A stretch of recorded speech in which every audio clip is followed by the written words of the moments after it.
Okay, let's unpack this.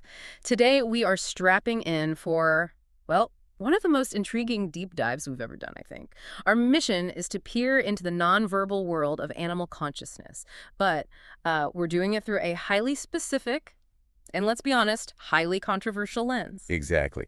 You tasked us with looking at two sort of contrasting sources. On one hand, we have these really astonishing claims about animal minds, their collective thought, their emotional lives, even their unique missions. On the other hand, we have this pretty brutal critique from methodology experts.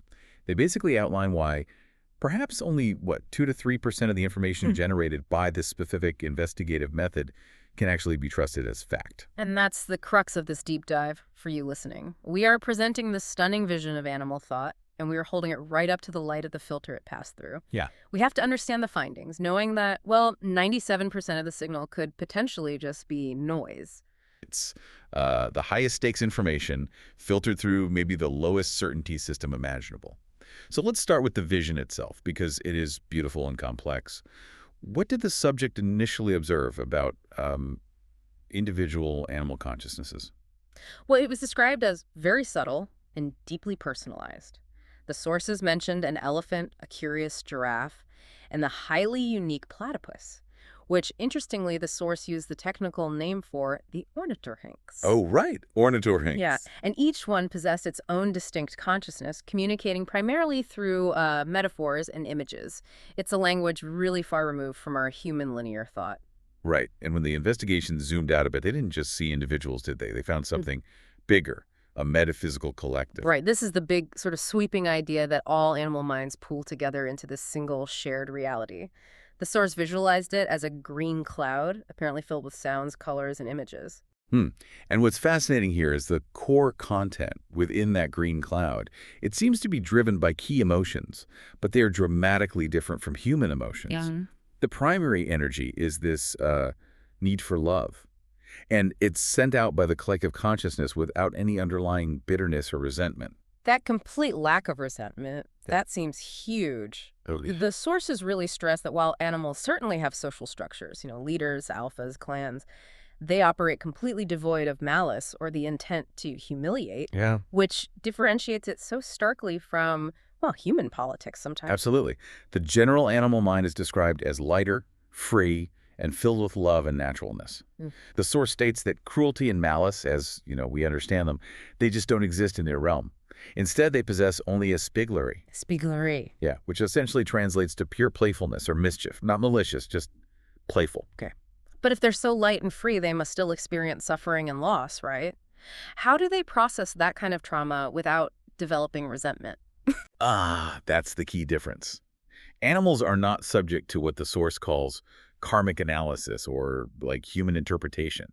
They don't hold fear or resentment in the same way we do.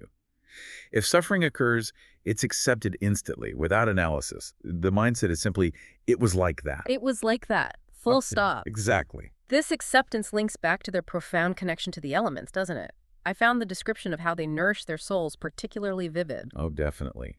They are deeply linked to water, earth, fire, and air. They draw sustenance from the smallest natural phenomena like the sun caressing the skin, rain refreshing them to feed their consciousness. In stark contrast, the source observed that many humans are completely impermeable to this direct emotional connection with nature. We analyze the weather, they just absorb it. Okay, but before we move on, I want to go back to the skepticism filter for a second.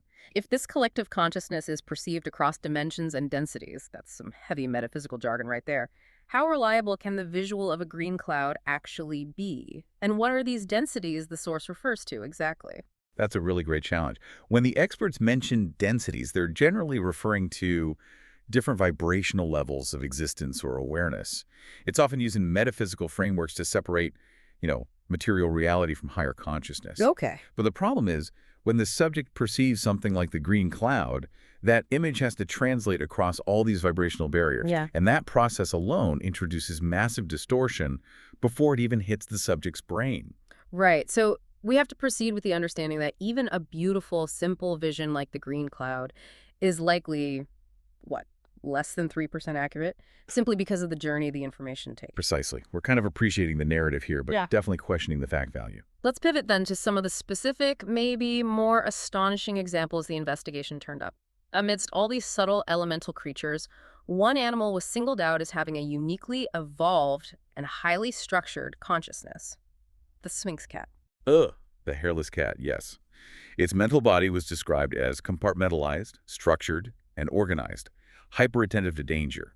And most surprisingly, its ego was noted as beneficial, not egocentric. Wait, a beneficial ego? That sounds like a contradiction in terms. I mean, in human terms, the ego is often framed as the source of our selfishness and separation.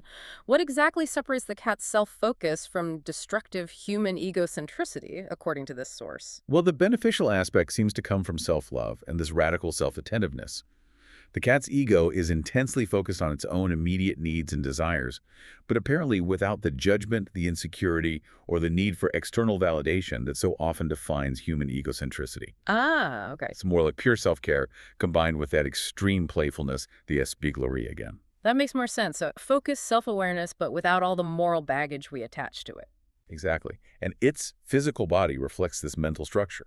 Its sexual or physical body was described as extremely active, linking not just to reproduction, but to creativity, ingenuity, and physical power alike. The widely noted ability of a cat to always land on its feet.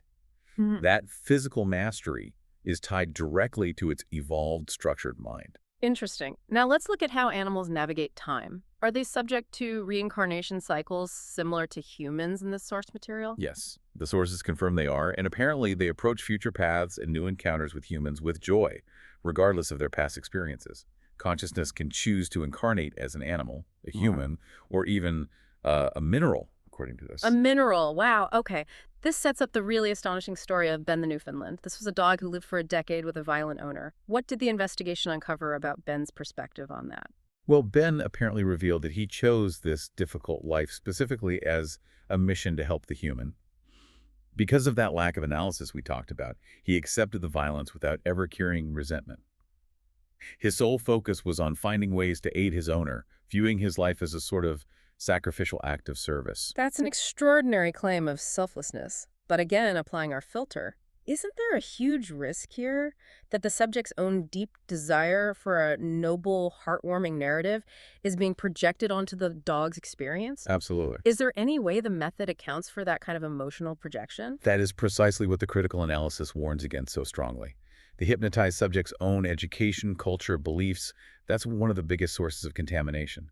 So if a human subject deeply believes animals are inherently noble martyrs, that belief can inadvertently shape the telepathic transmission into a story like Ben's mission, regardless of whether the dog actually experienced it that way. The method only trusts the story like this if, say, thousands of other sessions confirm that these kinds of violent relationships are always framed as missions, which is unlikely. So it provides potentially beautiful insight, but actually terrible evidence. That paradox is really powerful.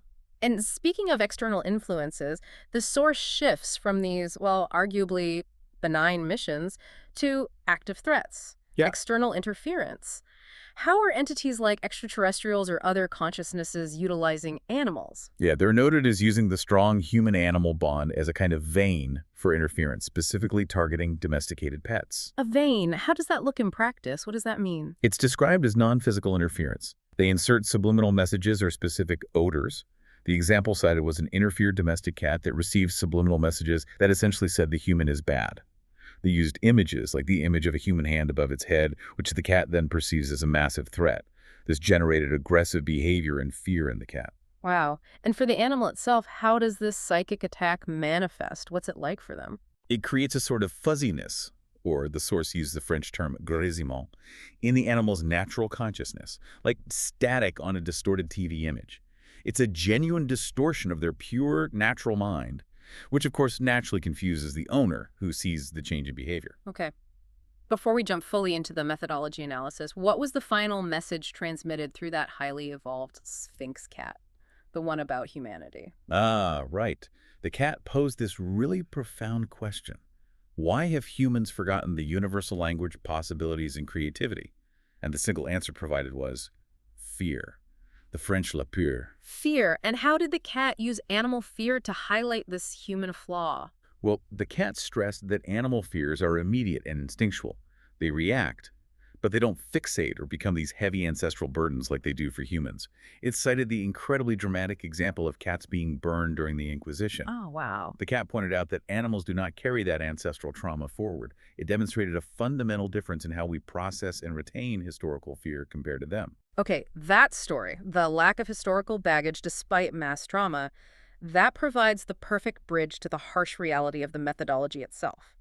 Because if animal consciousness is so pure and unburdened, then accessing it via the complicated, trauma-laden human mind must be incredibly difficult, right? It is. And this is where the methodology experts are absolutely uncompromising. Information gathered from a single hypnosis session is inherently and highly contaminated. The most generous estimate in the source suggests perhaps only, maybe, 2–3% of the information received is reliable. The rest is effectively garbage, or as the source put it, spazzatura. 2 to 3%, that number is staggering. Can you simplify for us why the contamination rate is so high? What exactly is distorting the information so much? Okay, think of it like a game of telephone, but played across multiple dimensions. First, the information travels through multiple vibrational levels, those dimensions and densities we mentioned earlier, and potentially through other consciousnesses, all of which can distort the original data. That's the medium corrupting the message, Right, okay. The journey itself messes it up. Exactly. And then, once it clears that metaphysical hurdle, it still has to get processed by the subject, the hypnotized person. The human filter. The human filter. It's filtered and interpreted by their own structure, their beliefs, their education, culture, even their past life experiences, according to this model. The subject's brain is like a highly prejudiced translator, in a way. The source uses the analogy of trying to communicate underwater using two different languages. The water distorts the sound, and the language code distorts the meaning. Double distortion.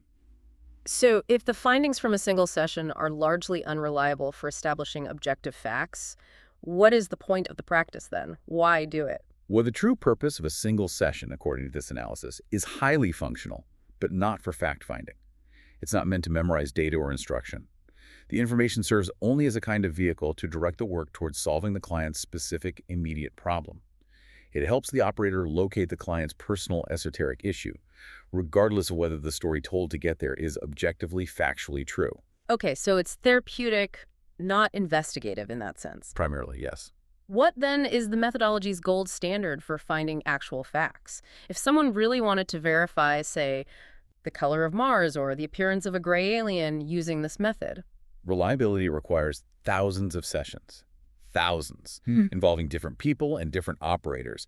The only information considered potentially good or reliable is that which is common to all, or almost all, of those thousands of sessions. That commonality becomes the ultimate filter against individual distortion. Okay, so massive repetition is key. And to make that possible, the source stresses you have to restrict the scope massively, right? You can't just investigate huge concepts like black holes. Correct. The data would be impossible to process, just overwhelming. You need a highly restricted investigative topic, like a very specific historic date or a narrow event, maybe like pedophilia in the Catholic Church was an example given. Something focused to reduce the variables and make the cross-session comparison actually viable. Right. And finally, there's this ethical layer regarding investigating third parties like people who are completely unconnected to the hypnotized subject. Say, investigating some random person, Tizio, Caio, Sempronio, as the source puts it.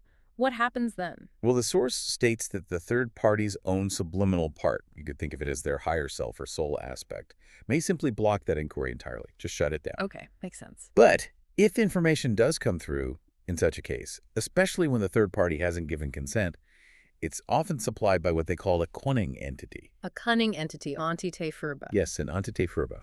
This is supposedly an external consciousness that observes the session, sees an opening, and jumps in to supply manipulated or distorted facts for its own manipulative purposes. So when you try to investigate someone unconnected to the client without permission, you often just get, well, a clever, malicious lie, basically. Wow, okay, so pulling this all together, what does this all mean for us, for you, the listeners? We've heard this astonishing, beautiful, really complex vision of a collective animal consciousness. This simple world apparently fueled by love and unburdened by fear. It means we have to hold the findings as, well, powerful narratives, profound possibilities perhaps, but definitely not as verified facts based on this method alone. We have a glorious vision generated through a methodology that itself demands extreme caution. The core message? The feeling might resonate, but the source data is structurally compromised by the very complexities of the human mind filtering it. The paradox is just so striking. The animal consciousness, according to these findings, is unburdened by the very things fear, resentment, excessive human analysis that make the method of investigating it so unreliable when it gets filtered through our complicated, contaminant-filled human brains. Exactly. The human factor, in this case, is the biggest liability to accessing objective truth through this specific channel. So here is our final thought for you to chew on. If that highly evolved Sphinx cat is right, that humans forgot their universal connection mainly due to fear, and if the key to communicating with animals is simply to open one's heart, maybe the critical task isn't about finding external verification for this information. But perhaps it's about shedding the human baggage, the fear, the analysis, the trauma that distorts the reliable transmission of that information in the first place. Maybe that is the true test of reliability, achieving clarity within ourselves first.